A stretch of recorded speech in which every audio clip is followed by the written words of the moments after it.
सर्वेभ्यो नमो नमः। आज की वीडियो में हम कुछ प्रश्न जो है वो हल करना सीखेंगे।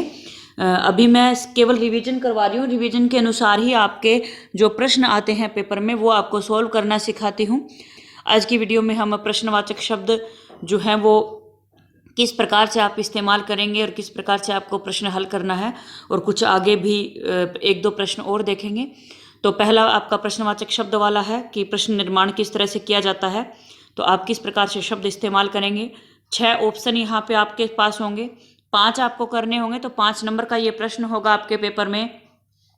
और बेटा पहले तो क्या होता था कि प्रश्न निर्माण जो है वो आपके पेपर में आता था तो आप क्या करते थे, खुद ही बनाते थे, आपको ऑप्शन नहीं होता था प्रश्न निर्माण वाले प्रश्न में। लेकिन अब की बार जो पैटर्न है उसमें आपको ऑप्शन दिए गए हैं, और अगर बेटा ऑप्शन नहीं भी आते हैं तो आपको फिर भी प्रश्न निर्माण करना आना चाहिए। प्रश्न निर्माण के लिए आप किम शब्द का इस्तेमाल करते हैं। किम का मतलब होता है क्या वैसे तो, और किम शब्द रूप जो है वो तीनों लिंगों में चलता है। प्रश्न निर्माण की स्पेशल वीडियो हमने बनाई है, आप वो वीडियो जाके देखिए, बहुत अच्छे से आपको प्रश्न निर्माण समझ में आएगा। ये तो मैं एक मॉडल पेपर हल करा रही हूँ, आपको प्रश्न हल करना सिखा रही हूँ, तो पूरा डिटेल में एक चीज समझाना आप पे मुश्किल हो जाएगा, क्योंकि वो भी हमने आधे पौने घंटे की वीडियो केवल प्रश्न निर्माण की बनाई हुई है, तो वो यहाँ पे पॉसिबल नहीं होगा। फिर भी मैं ट्रिक बता दूंगी थोड़ी सी, तो आप इसी वीडियो को भी ध्यान से देखिए और प्रश्न निर्माण की वो वीडियो देख लीजिए। तो किम शब्द रूप तीनों लिंगों में चलता है। एक होता है पुल्लिंग, पुल्लिंग में चलता है कह कऊ के, इस तरह से रूप बालक की तरह चलता है। एक होता है स्त्रीलिंग में कैसे, लता की तरह चलता है का के कहा। और नपुंसक लिंग में कैसे चलता है, किम के कानी, इस तरह से आपका रूप चलता है। तो मैं थोड़ा सा बता रही हूँ यहाँ पे। चलो आगे बढ़ते हैं, प्रश्न निर्माण करना शुरू करते हैं। पहला है तनय है छात्रावासे निवसन अध्ययने संलग्न है अभूत, कि जो तनय है मतलब पुत्र था। और बेटा एक बात आप दिमाग में रखिए, ये जो प्रश्न निर्माण का प्रश्न है ना वो आपके बुक में से आ रहा है, पीछे से, बुक के पीछे जो एक्सरसाइज है उसके पीछे से आ रहा है, तो वो आप एक्सरसाइज अच्छे से कर लीजिए तो शायद आपको कोई दिक्कत ना हो। फिर भी मैं तरीका बता देती हूँ। तनयः का मीनिंग होता है पुत्र, छात्रावास मतलब छात्रावास में निवसन रहते हुए, अध्ययन पढ़ाई में, संलग्न अभूत संलग्न हो गया, मतलब बेटा जो था वो छात्रावास में हॉस्टल में रह रहा था और वो पढ़ाई में संलग्न हो गया, अच्छे से लग गया। तो आपको यहाँ पे किसकी जगह पे प्रश्न निर्माण करना है, छात्रावास की जगह पे। छात्रावास एक जगह का नाम है, मतलब एक जगह है। छात्रावास क्या है, एक जगह है। और कोई भी जगह हो, कोई भी स्थिति हो, ठीक है, तो वहां पे आप क्या करेंगे, छात्रावास में आप कहेंगे कहाँ पर, कहाँ रह रहा था। और कहाँ की संस्कृत क्या होती है, कहाँ की संस्कृत होती है कुत्र, यानी कि कभी भी जगह का नाम हो, किसी स्थिति का नाम हो कि ऊपर है, नीचे है, छत पर है, फर्श पर है, कमरे में है, विद्यालय में है, पार्क में है, छात्रावास में है, नगर में है, ग्राम में है, मतलब इस तरह से किसी जगह का नाम अगर वहां पे आ जाता है और वहां पे अगर आपको प्रश्न निर्माण करना है तो आप कहेंगे कहाँ। प्रश्नवाचक शब्द हिंदी में क्या होगा, कहाँ। और कहाँ के लिए क्या इस्तेमाल करोगे आप, कुत्र। तो आपको यहाँ पे 3 ऑप्शन दिए हैं, बिल्कुल भी कठिन नहीं है। 3 ऑप्शन में से छांटिए, कस्य कुत्र केशाम, दूसरा ऑप्शन आपका सही होगा। आगे बढ़ते हैं। पिता पुत्राय बाल्ये विद्या धनम यच्छति, पिता जो है वो पुत्र को बाल्य मतलब बचपन में, विद्या धनम यच्छति विद्या धन देता है। तो यहाँ पे अंडरलाइन क्या है, पिता। पिता की जगह पे आपको प्रश्नवाचक शब्द बनाना है, आप कहेंगे कौन देता है, और कौन की संस्कृत क्या होती है, कह, ठीक है। अगर किसी का नाम हो, नॉर्मल नाम, जैसे मान लो राम है, एक राम है, नॉर्मल शब्द आया, रामम, रामेण, इस तरह से विभक्ति लग के नहीं आना चाहिए। नॉर्मल शब्द अगर आता है, राम है, बालक है, मोहन, तो वहां पे आप प्रश्न निर्माण जब आप करेंगे तो आप लिखेंगे कह, यानी कि कौन। अगर वो स्त्रीलिंग शब्द है, लता, रमा, इस तरह से, तो आप लिखेंगे का। हाँ, उसकी शर्त ये होनी चाहिए कि विभक्ति नहीं लगी होनी चाहिए। विभक्ति यानी कि बालक की तरह जैसे रूप चलता है ना वैसे नहीं होना चाहिए। जैसे रमा है तो रमा नॉर्मल शब्द होना चाहिए, रमाम, रमया, रमाभ्याम, इस तरह से नहीं होना चाहिए, विभक्ति नहीं लगी होनी चाहिए। तो यहाँ पे दूसरे का सही ऑप्शन क्या होगा, कह, गय ऑप्शन आपका सही होगा। आगे बढ़ते हैं। संसारे विद्वांसः ज्ञान चक्षु भी नेत्रवंतः कथ्यन्ते, संसार में विद्वान जो है वो ज्ञान चक्षुओं के द्वारा नेत्रवान कहे जाते हैं, मतलब कहते हैं कि उनकी ज्ञान रूपी आंखों की वजह से वो आंखों वाले हैं, ठीक है। ऐसा मतलब इसका मीनिंग है। तो आपको यहाँ पे विद्वांसा की जगह पे प्रश्न निर्माण करना है, ठीक है। विद्वांसा शब्द जो है ना, विद्वान शब्द होता है, ठीक है। और इसका बहुवचन क्या है विद्वान का? विद्वांस है, मतलब बहुत सारे विद्वान। विद्वांसा का मीनिंग क्या है? बहुत सारे विद्वान, बहुवचन है।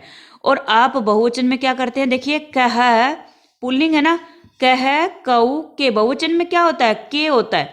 तो आप विद्वांसा की जगह पे क्या लिखेंगे? के, क्योंकि विद्वांसा बहुवचन है। तो आपका सही ऑप्शन होगा के। आगे बढ़ते हैं। चौरह गृह अभ्यंतरम प्रविष्ट है, चोर जो है वो घर के अंदर प्रवेश कर गया। तो मैंने अभी भी क्या बताया था, जगह जहां भी होगी घर के अंदर, हम कहेंगे कहाँ। कहाँ के लिए संस्कृत क्या होती है? कुत्र। और आप देखिए कुत्र कौन से ऑप्शन में है? ग में है, तो कुत्र को आप टिक कर देंगे। घर के अंदर हम कहेंगे कहाँ पर? जगह है ना एक घर के अंदर। आगे बढ़ते हैं। सुरभे इमाम अवस्थाम दृष्टवा सुराधिप है ताम अपृच्छत, सुरभि की इस अवस्था को देख करके सुराधिप मतलब देवताओं का जो राजा है इंद्र ने उसको पूछा। तो आपको यहाँ पे प्रश्न बनाना है अवस्थाम की जगह पे। अवस्था शब्द जो है ना वो स्त्रीलिंग है। अवस्था शब्द क्या है? स्त्रीलिंग है, ठीक है। तो अवस्था स्त्रीलिंग है तो आप का वाला शब्द इस्तेमाल करेंगे, का के, कहा, काम, अवस्थाम यानी कि काम। तो आप किसको टिक करेंगे यहाँ पे? काम को टिक करेंगे, ठीक है। आगे बढ़ते हैं। ऋषभ है, हलम उड्वा, गंतुम अशक्त है, क्षेत्रे पपात है। जो बैल था वो हल को ढोकर चलने में असमर्थ था, इसलिए खेत में गिर गया। आपको किसकी जगह पे प्रश्न निर्माण करना है? ऋषभ है, बैल की जगह पे। ऋषभ है एक वचन शब्द है, पुल्लिंग है, तो आप इसमें कहा को टिक करेंगे, ठीक है। वैसे भी आपको स्ट्रक्चर देख के ही पता लग रहा है कहा, ठीक है। आगे बढ़ते हैं, अगला प्रश्न हल करते हैं। ये जो 9वां प्रश्न है ना बेटा, अब आपके पेपर में एक ऐसा प्रश्न आएगा आपकी बार, पिछली बार नहीं था। आपको क्या करना है, इसमें उचित अर्थ चुनना है। मतलब क्या है? विलोम है या मीनिंग है, एक शब्दार्थ भी आ सकता है, एक तरह से संस्कृत में शब्दार्थ विलोम या पर्यायवाची, इस तरह से आपको सही अर्थ उसका बताना है। 4 नंबर का प्रश्न ये पेपर में आएगा। वाक्य लिखा है, वाक्य में एक शब्द के नीचे लाइन खिंची हुई है, ध्यान से देखना। और ये भी पाठ का ही है कहीं ना कहीं। तथापि दुर्बले सुते मातु अभ्यधिका कृपा सहजैव, फिर भी जो कमजोर बेटा होता है उस पर माता की कृपा बहुत अधिक होती है, सहजी होती है। तो आपको यहाँ पे सुते की जगह पे सुते का आपको अर्थ बताना है। तो सुते का सुत किसको कहते हैं? सुत कहते हैं पुत्र को।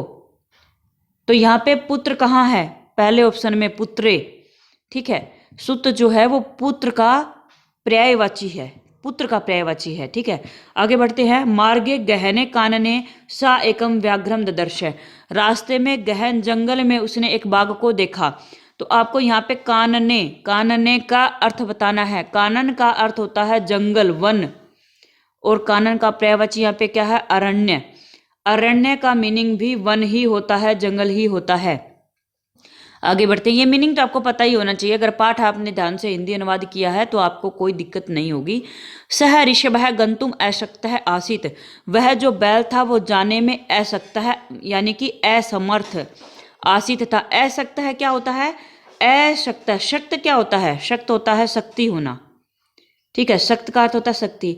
और अशक्त है मतलब जिसमें शक्ति नहीं है। अ किसके लिए आया? नहीं के लिए, कि वो चीज उसमें नहीं है, ठीक है।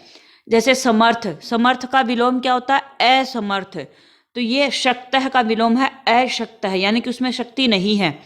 तो शक्ति नहीं है शब्द यहाँ पे क्या है? शक्तिहीन है। हीन का अर्थ भी वही होता है, ना होना।